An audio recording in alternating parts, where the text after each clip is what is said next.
What's up, peoples of IRC and elsewhere? This is Undefeatable Twilight. Back once again for the regular, only regular thing on my channel, which is this thing, the Storytime, reading the Restaurant at the End of the Universe. So let's go. Chapter 24. Captain, yes, number 1, just had a sort of report thingy from number 2. Oh dear. High up on the bridge of the ship, the captain stared out into the infinite reaches of space with mild irritation. From where he reclined beneath a wide domed bubble, he could see before and above him the vast panorama of stars through which they were moving, a panorama that had thinned out noticeably during the course of the voyage. Turning and looking backwards over the vast 2-mile bulk of the ship, he could see the far denser mass of stars behind them, which seemed to form almost a solid band. This was the view through the galactic centre from which they were travelling, and indeed had been travelling for years, at a speed that he couldn't quite remember at the moment, but he knew it was terribly fast.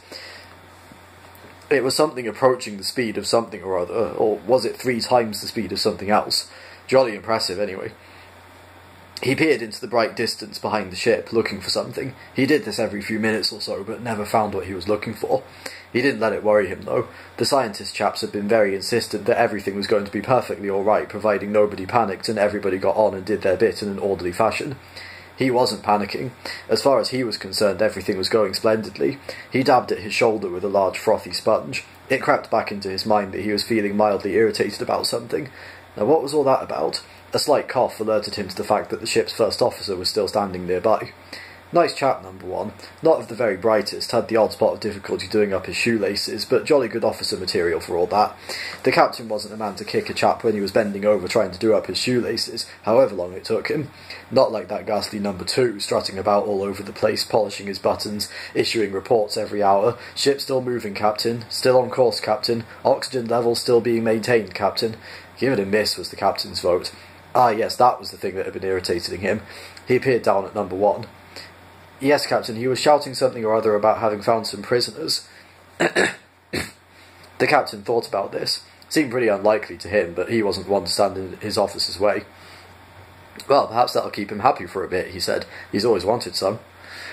4 prefects and Arthur Dent trudged onwards up the ship's apparently endless corridors. Number 2 marched behind them, barking the occasional order about not making any false moves or trying any funny stuff. They seemed to have passed at least a mile of continuous brown Hessian wall weave. Finally, they reached a large steel door, which slid open when number 2 shouted at it. They entered. To the eyes of 4 Prefect and Arthur Dent, the most remarkable thing about the ship's bridge was not the 50-foot diameter hemispherical dome which covered it, and through which the dazzling display of stars shone down on them. To people who have eaten at the restaurant at the end of the universe, such wonders are commonplace.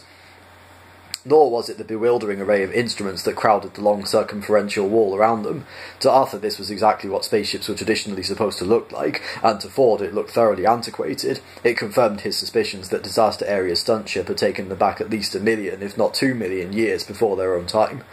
No, the thing that really caught them off balance was the bath. The bath stood on a 6-foot pedestal of rough-hewn blue water crystal, and was of a baroque monstrosity not often seen outside the Maximegalon Museum of Diseased Imaginings. An intestinal jumble of plumbing had been picked out in gold leaf, rather than decently buried at midnight in an unmarked grave. The taps and shower attachment would have made a gargoyle jump. As the dominant centrepiece of a starship bridge, it was terribly wrong, and it was with the embittered air of a man who knew this that number 2 approached it. "Captain, sir," he shouted through clenched teeth. A difficult trick, but he'd had years during which to perfect it. A large genial face and a genial foam-covered arm popped up above the rim of the monstrous bath. "Ah, hello, number 2, said the captain, waving a cheery sponge. "Having a nice day?" Number 2 snapped even further to attention than he already was. "I have brought you the prisoners I located in Freezer Bay 7, sir," he yapped. Ford and Arthur coughed in confusion. Hello," they said.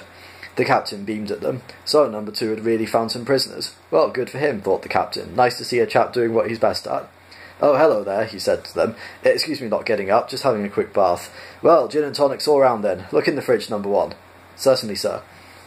It is a curious fact, and one to which no one knows quite how much importance to attach, that something like 85% of all known worlds in the galaxy, be they primitive or highly advanced, have invented a drink called gin and tonics, or gin and tonics, or gin and donics, or any one of 1,000 or more variations on the same phonetic theme.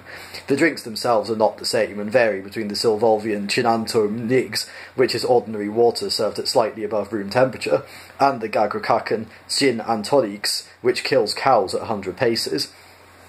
And in fact, the one common factor between all of them, beyond the fact that the names sound the same, is that they were all invented and named before the worlds concerned made contact with any other worlds. What can be made of this fact? It exists in total isolation. As far as any theory of structural linguistics is concerned, it is right off the graph, and yet it persists. Old structural linguists get very angry when young structural linguists go on about it. Young structural linguists get deeply excited about it and stay up late at night, convinced that they are very close to something of profound importance, and end up becoming old structural linguists before their time, getting very angry with the young ones. Structural linguistics is a bitterly divided and unhappy discipline, and a large number of its practitioners spend too many nights drowning their problems in whisky and sodas. Number 2 stood before the captain's bathtub, trembling with frustration. "Don't you want to interrogate the prisoners, sir?" he squealed. The captain peered at him in bemusement. "Why on Golga Fringe should I want to do that?" he asked. "To get information out of them, sir, to find out why they came here." "Oh, no, said the captain. "I expect they just dropped in for a quick gin and tonics, don't you? But, sir, they're my prisoners. I must interrogate them." The captain looked at them doubtfully. "Oh, all right," he said, "if you must. Ask them what they want to drink." A hard, cold gleam came into number 2's eyes. He advanced slowly on Ford Prefect and Arthur Dent. "All right, you scum," he growled. "You vermin." He jabbed Ford with the killer zap gun. "Steady on, number 2, admonished the captain gently. "What do you want to drink?" number 2 screamed.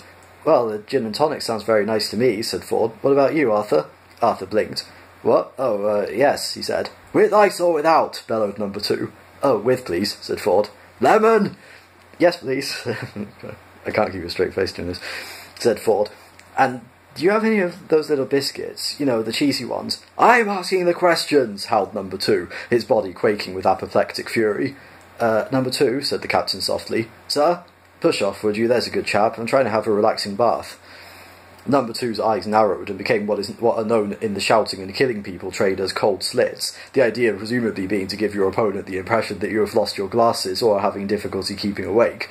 Why this is frightening is an as yet unresolved problem. He advanced on the captain, his, number 2's, mouth a thin, hard line. Again, tricky to know why this is understood as fighting behaviour. If, whilst wandering through the jungle of Trial, you were suddenly to come upon the fabled ravenous bug-bladder beast, you would have reason to be grateful if its mouth was a thin, hard line, rather than, as it usually is, a gaping mass of slavering fangs. "May I remind you, sir," hissed number 2 at the captain, "that you have now been in that bath for over 3 years. This final shot delivered, number 2 spun on his heel and stalked off to a corner to practice darting eye movements in the mirror. The captain squirmed in his bath. He gave Ford Prefect a lame smile. "Well, you need to relax a lot in a job like mine," he said.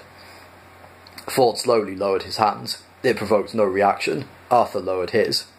Treading very slowly and carefully, Ford moved over to the bath pedestal. He patted it. "Nice," he lied. He wondered if it was safe to grin. Very slowly and carefully, he grinned. It was safe. He said to the captain. "Yes," said the captain. "I wonder," said Ford, "could I ask you actually what your job is, in fact?" A hand tapped him on the shoulder. He spun round. It was the first officer. "Your drinks," he said. "Ah, thank you," said Ford. He and Arthur took their gin and tonics. Arthur sipped his and was surprised to discover it tasted very like a whisky and soda. "I mean, I couldn't help noticing," said Ford, also taking a sip, "the bodies in the hold." "Bodies?" said the captain in surprise. Ford paused and thought to himself. Never take anything for granted, he thought. Could it be that the captain doesn't know he's got 15 million dead bodies on his ship? The captain was nodding cheerfully at him. He also appeared to be playing with a rubber duck. Ford looked around. Number 2 was staring at him in the mirror, but only for an instant. His eyes were constantly on the move. The first officer was just standing there, holding the drinks tray and smiling benignly. "Bodies?" said the captain again. Ford licked his lips. "Yes," he said, "all those dead telephone sanitizers and account executives, down in the hold." The captain stared at him. Suddenly he threw back his head and laughed. "Oh, they're not dead," he said. "Good Lord, no, they're frozen. They're going to be revived." Ford did something he very rarely did. He blinked. Arthur seemed to come out of a trance. "You mean you've got a hold full of frozen hairdressers?" he said. "Oh yes," said the captain, "millions of them. Hairdressers, tired TV producers, insurance salesmen, personnel officers, security guards, public relations executives, management consultants, you name it. We're going to colonize another planet." Ford wobbled very slightly. "Exciting, isn't it?" said the captain. "What, with that lot?" said Arthur. "Ah, no, don't misunderstand me," said the captain. "We're just one of the ships in the Ark fleet. We're the B Ark, you see. So could I just ask you to run a bit more hot water for me?" Arthur obliged, and a cascade of pink, frothy water swelled around the bath. The captain let out a sigh of pleasure. "Ah, thank you so much, my dear fellow. Do help yourselves to more drinks, of course." Ford tossed down his drink, took the bottle from the first officer's tray, and refilled his glass to the top. "What," he said, "is a B Ark?" "This is," said the captain, and swished the foamy water around joyfully with the duck. "Yes," said Ford, "but, well, what happened, you see, was," said the captain, "our planet, the world from which we have come, was, so to speak, doomed." "Doomed?" "Oh, yes. So what everyone thought was, let's pack the whole population into some giant spaceships and go and settle on another planet." Having told this much of his story, he settled back with a satisfied grunt. "You mean a less doomed one?" prompted Arthur. "What did you say, dear fellow?" "A less doomed planet you were going to settle on." "Are going to settle on, yes. So it was decided to build 3 ships, you see, 3 arcs in space, and... I'm not boring you, am I?" "No, no," said Ford firmly, "it's fascinating." "You know, it's delightful," reflected the captain, "to have someone else to talk to for a change." Number Two's eyes darted feverishly about the room again, and then settled back on the mirror, like a pair of flies briefly distracted from their favourite piece of month-old meat. "Trouble with a long journey like this," continued the captain, "is that you end up just talking to yourself a lot, which gets terribly boring because half the time you know what you're going to say next." "Only half the time?" asked Arthur in surprise. The captain thought for a moment. "Yes, about half, I'd say. Anyway, where's the soap?" He fished around and found it. "Yes, so anyway," he resumed, "the idea was that into the first ship, the A ship, would go all the brilliant leaders, the scientists, the great artists, you know, all the achievers. And then into the third, or C ship, would go all the people who did the actual work, who made things and did things. And then into the B ship, that's us, would go everyone else, the middlemen, you see." He smiled happily at them. "And we were sent off first," he concluded, and hummed a little bathing tune. The little bathing tune, which had been composed for him by one of his world's most exciting and prolific jingle writers, who was currently asleep in hold 36, some 900 yards behind them, covered what would otherwise have been an awkward moment of silence. Ford and Arthur shuffled their feet and furiously avoided each other's eyes. Said Arthur after a moment, "what exactly was it that was wrong with your planet, then?" "Oh, it was doomed, as I said," said the captain. "Apparently it was going to crash into the sun or something. Or maybe it was that the moon was going to crash into us. Something of the kind. Absolutely terrifying prospect, whatever it was." "Oh," said the first officer suddenly, "I thought it was that the planet was going to be invaded by a gigantic swarm of 12-foot piranha bees. Wasn't that it?" Number Two spun around, eyes ablaze with a cold, hard light that only comes with the amount of practice he was prepared to put in. "That's not what I was told," he hissed. "My commanding officer told me that the entire planet was in imminent danger of being eaten by an enormous mutant star goat." "Oh, really?" said Ford Prefect.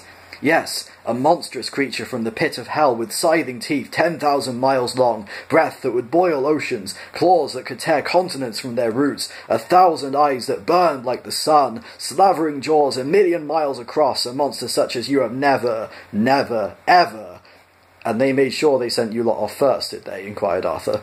"Oh yes," said the captain. "Well, everyone said, very nicely I thought, that it was very important for morale to feel that they would be arriving on a planet where they could be sure of a good haircut and where the phones were clean." "Oh yes," agreed Ford, "I can see that would be very important. And the other ships, they followed on after you, did they?" For a moment the captain did not answer. He twisted round in his bath and gazed backwards over the huge bulk of the ship towards the bright galactic centre. He squinted into the inconceivable distance.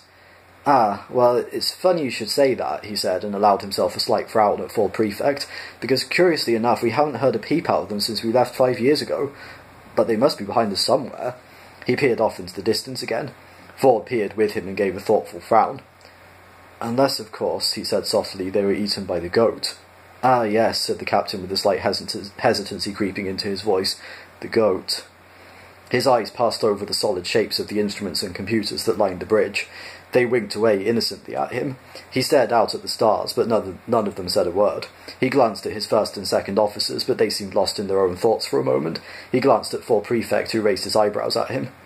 "It's a funny thing, you know," said the captain at last, "but now that I actually come to tell the story to someone else... I mean, does it strike you as odd, Number One?" Said Number One. Well, said Ford, I can see that you've got a lot of things you're going to want to talk about, so thanks for the drinks, and if you can sort of drop us off at the nearest convenient planet. Well, that's a little difficult, you see, said the captain, because our trajectory thingy was preset before we left Golga Frincham. I think partly because I'm not very good with figures. You mean we're stuck here on this ship? Exclaimed Ford, suddenly losing patience with the whole charade. When are you meant to be reaching this planet you're meant to be colonising? Oh, we're nearly there, I think, said the captain. Any second now. It's probably time I was getting out of this bath, in fact. Oh, I don't know, though. Why stop just when I'm enjoying it? So we're actually going to land in a minute, said Arthur. Well, not so much land, in fact, not actually land as such, no. What are you talking about? Asked Ford sharply. Well, said the captain, picking his way through the words carefully, I think as far as I can remember we were programmed to crash on it. Crash? Shouted Ford and Arthur. Yes, said the captain, yes. It's all part of the plan, I think. There was a terribly good reason for it, which I can't quite remember at the moment. It was something to do with, Ford exploded. You're a load of useless bloody loonies, he shouted. Ah, yes, that was it, beamed the captain. That was the reason. Well, I'm so bad at keeping a straight face when I read, but what can I say? It's funny. It's funny to me, anyway. Alright, well, that's it for this week. See you again next week, or maybe earlier if I decide to make another video. Why not? You know, never know what I'm going to do. I never know what I'm going to do half the time, so until then, thanks for watching, take care of yourselves and each other, and see you another time. Love and peace.